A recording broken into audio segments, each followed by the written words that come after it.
Hello guys, I'm making some mango shake now. Mango shake. And then I'm gonna put some what you call this, sago. Just gonna touch the smoke.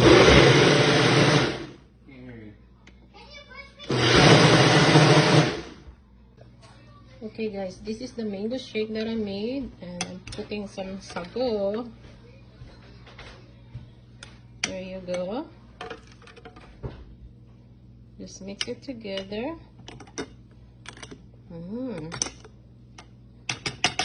Looks good. Yep. Okay. Wow. That's my mango shake with sago.